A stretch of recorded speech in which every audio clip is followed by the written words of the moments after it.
ഇന്നത്തെ യാത്ര കമ്പം തേനി വഴിയാണ്. കമ്പം തേനി വഴി സുരുളി തീർത്ത് എന്ന് പറയുന്ന ഒരു സ്ഥലമുണ്ട്. ഈ റൂട്ടിൽ വരികയാണെങ്കിൽ അതിമനോഹരമായ മുന്തിരിപ്പാടങ്ങൾ നമുക്ക് കാണാൻ സാധിക്കും. എത്ര എന്താ പറയുക, നമ്മൾ ഏറ്റവും കൂടുതൽ നമ്മളൊക്കെ കഴിക്കുന്ന ഒരു ഫ്രൂട്ട്സാണ് മുന്തിരി എന്ന് പറയുന്നത്. ഇതിൻ്റെ മനോഹരമായ ഒരു തോട്ടത്തിലാണ് നമ്മളിപ്പോൾ ഉള്ളത്. 2.5 ഏക്കറോളം വരുന്ന സ്ഥലമാണ് ഈ മുന്തിരിത്തോട്ടം എന്ന് പറയുന്നത്. ഇവിടെ നമുക്ക് കാണാൻ പറ്റും പഴുത്തതും പച്ചയുമായ ധാരാളം മുന്തിരിപ്പഴങ്ങൾ ഇവിടെ ഇങ്ങനെ തൂങ്ങിക്കിടക്കുന്നുണ്ട്. ഇവിടുത്തെ ഒരു പ്രത്യേകത എന്ന് പറയുന്നത് 5 കിലോ മുന്തിരിക്ക് കേവലം 200 രൂപ കൊടുത്താൽ മതി. അതും നല്ല ഫ്രഷ് മുന്തിരിയാണ്.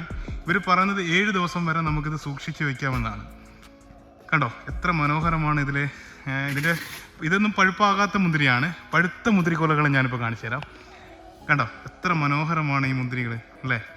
ഇതിങ്ങനെ നമുക്ക് കാണാൻ പറ്റും. ഇതിൻ്റെ കുറേ ഭാഗങ്ങളിലേക്ക് പോകുമ്പം മുന്തിരി ഇങ്ങനെ പഴുത്ത് നിൽക്കുന്നു. അതിനുശേഷം മുന്തിരി പൂക്കുന്ന ഒരു സമയം കൂടിയാണ്. ഇപ്പം മുന്തിരി പൂക്കുന്ന സ്ഥലം കൂടെ ഞാൻ കാണിച്ചു തരാം. ഇതൊക്കെ പഴുത്ത ഭാഗങ്ങളാണ്. ഇതിൻ്റെ അപ്പുറത്തേക്ക് നമുക്ക് പോകാൻ പറ്റത്തില്ല, കാരണം ഇവിടെ ഒരുപാട് ആളുകൾ ഇവിടെ വന്ന് മുന്തിരി തോട്ടങ്ങൾ വിസിറ്റ് ചെയ്യുന്നുണ്ട്.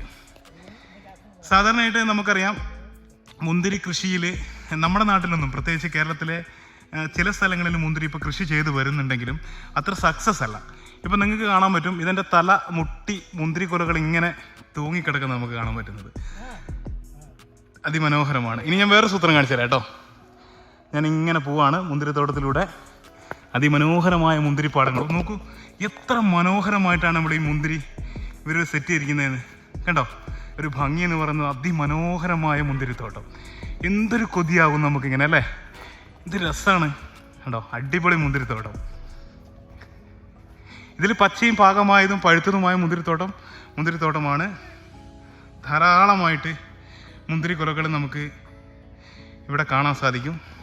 കണ്ടോ ഈ മുന്തിരിക്കൊക്കെ ഏകദേശം എത്ര പ്രായം ഉണ്ടാവും എന്നൊക്കെ നമുക്ക് ഇവിടെ മുന്തിരി കൃഷി ചെയ്യുന്നവരോട് ചോദിക്കാം. തമിഴാണ്. ഇപ്പം നമ്മൾ മുന്തിരിക്കുല കണ്ട് നമ്മളിങ്ങനെ പോവാണ്. ഇവിടെ കണ്ടോ, ഇവിടെ ചെറിയൊരു പടുത ഒക്കെ കെട്ടിയിട്ടൊരു ചേട്ടൻ ഇരിപ്പുണ്ട്. ചേട്ടനാണ് ഇവിടെ മുന്തിരി പാക്ക് ചെയ്യുന്നത്. കണ്ടോ ഇപ്പം ഞാൻ കാണിച്ചു തരാം. കണ്ടോ ഈ ചേട്ടനാണ് ഇവിടെ പാട്ടം എടുത്തിട്ട് ഇത് കൃഷി ചെയ്യുന്നത്. ചേട്ടാ നമസ്കാരം. ഇങ്ങോട്ട് വാ,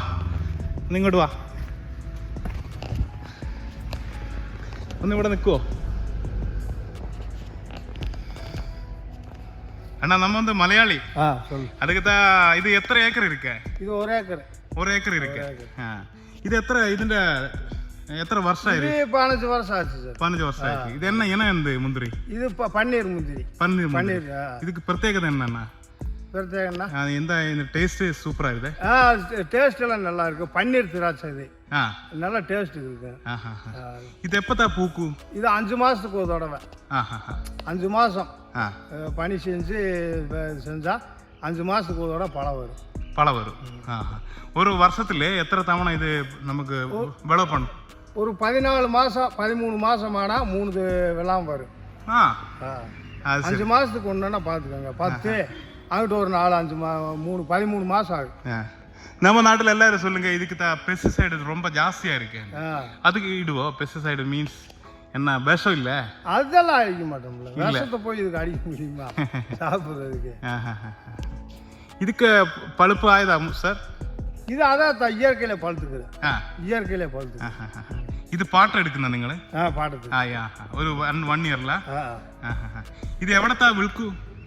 ഇത് ചെന്നൈ പോകും, മധുரை പോകും, அங்கே உங்க கேரளாவுக்கு போகுது, எல்லா ஏரியாவுக்கும் போகும். சங்கனாச்சேரி, கோட்டயம், எர்ணாகுளம் பூரா போகுது. இந்த டூரிஸ்ட் பிளேஸ் இல்ல, அதுக்கு தான் குறை ஆளுகள் இந்த பக்கத்துல வரும்ல. ஆமா டூரிஸ்டுக்கு வர ஆளு வாங்கிட்டு போவாங்க. இதுக்கு தான் என்ன வளம் இடுவாண்ணா? இதுக்கு சாணம், உரம் வந்து டிஎப் சொல்லி உரம், பாட்டம்பாசி இப்படி உரம் தான் வைக்கணும். சாணம் தான் முக்கியம். மாட்டு சாணம். அதுக்கு தான் ரொம்ப ஜாஸ்தி காய் வரும். ஓகே. എന്നാണ് പേര്? ഈശ്വരൻ. ഇതൊക്കെ കാണുമ്പോൾ ഭയങ്കര ரொம்ப സന്തോഷമായിരുന്നേ. ഓക്കെ, നിങ്ങൾക്ക് വ്യവസായി അല്ലേ? ഓക്കെ, താങ്ക് യു അണ്ണ. അപ്പം നമ്മൾ ഈ അണ്ണനെ പരിചയപ്പെട്ടു. അണ്ണ പേരെന്നാ? ഈശ്വര അണ്ണൻ്റെ മുന്തിരിത്തോപ്പാണ് കേട്ടോ. ഈശ്വര അണ്ണൻ്റെ മുന്തിരിത്തോപ്പ് അതിമനോഹരമാണ്. ഈശ്വര തുല്യം ഈ മുന്തിരി ചെടികളെ അണ്ണൻ സ്നേഹിക്കുന്നു. ഇത് പാട്ടത്തിനെടുത്താണ്, അണ്ണൻ്റെ സ്വന്തം അല്ല കേട്ടോ ഈ പറമ്പൊന്നും. അതിമനോഹരമല്ലേ ഇവിടെയൊക്കെ കാണാനായിട്ട്. അപ്പോൾ നിങ്ങൾക്ക് ഇവിടെ വന്നിട്ട് കാണാൻ പറ്റും ഈ മുന്തിരി തോപ്പുകൾ. ഇങ്ങനെ ഞാൻ ക്യാമറ പിടിക്കുകയാണെങ്കിൽ കണ്ടോ, ഈ കറുത്ത് കാണുന്ന മുഴുവൻ മുന്തിരികളാണ്. എന്താ പറയുക, എനിക്കെന്നെ വളരെ സന്തോഷം. ഇവിടുന്ന് പോകാൻ തോന്നുന്നില്ല. തൽക്കാലം ഞാൻ ഇവിടെ നിന്ന് വിട പറയുകയാണ്. വളരെ സന്തോഷം. വീണ്ടും മറ്റൊരു അധ്യായത്തിൽ നമുക്ക് കാണാം കേട്ടോ.